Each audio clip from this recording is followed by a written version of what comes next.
I believe it's time to kick it across to Tyler. But before we do that, we're going to pump the brakes. And I wonder if we have to pump the brakes on the Blue Jays because they got off to a terrible start to the season. We know that. Look how they started at 1-9, and since they've been on fire, 24-18. We have to pump the brakes or hit the gas. That the Jays might actually be a wild card threat. No, I think it's full steam ahead here. So when you look at the American League, I only think there's 3 locks. Like the Yankees are a lock, the Indians are a lock. Lock. And I think the Astros. You think the Indians are locked? Yeah, despite, locked. Okay. I actually think they're bored of the regular season. I don't think the division is very good. Obviously, the Twins are off to a good start. So from that point on, if you look at the Blue Jays from a statistical standpoint, they're really right in the middle of the pack. ERA, right in the middle of the pack. 3 games back. Batting average, yeah. And now they're putting it all together. Hey, you lose Encarnacion in the middle of that lineup, there's going to be some adjustment. Guys are going to have to pick it up, shorten their swing, change their bats, because that guy was such a force in the middle of that lineup.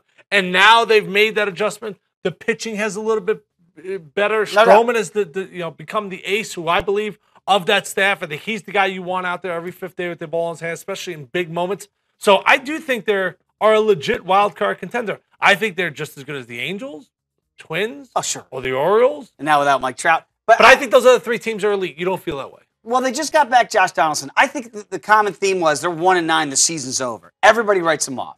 And since then, they're 6 games over 500, as we just illustrated. The guy that's been the key to me is Joey Bats. And everybody, for whatever reason, they got this negative attitude about him, and nobody wanted him in the offseason. He had to kind of go back with his tail between his legs to Toronto. And since he started hitting, especially with Donaldson out, and now that Donaldson's back, if those 2 guys mash in the middle of that lineup, you're right, Edwin's a big loss, Edwin Encarnacion. But really, he's been the guy to kind of lead them back. So say what you want about Joey Bats. When he hits, they seem to win.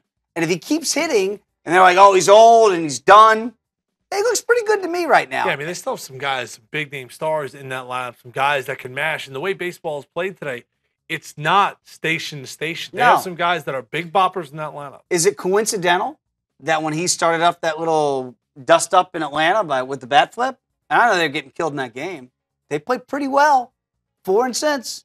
That Joey Bats really is kind of the guy, one way or the other, the energy level with that guy goes up. And when it's positive energy, they seem to win. Well, he's a leader, and that's what you need leaders to do. When we're having a bad show here, what are you going to do? What's going to be your bat flip? Come on, guys. Let's go. Let's do this thing. I know we got to be here till 2 a.m., but America's watching. So put your best foot forward. Let's go. Let's go do this. Oh, just America's watching? Yeah, America's watching. Is that not good enough? No, it's not good enough. What, do you want the world to watch? Germany? Are you watching in Germany? I hope so. When you're on Twitter, you're everywhere. When you're on an app, you're everywhere, Dave. I don't know if we're big in Germany. I hope we are. England, I think we're huge.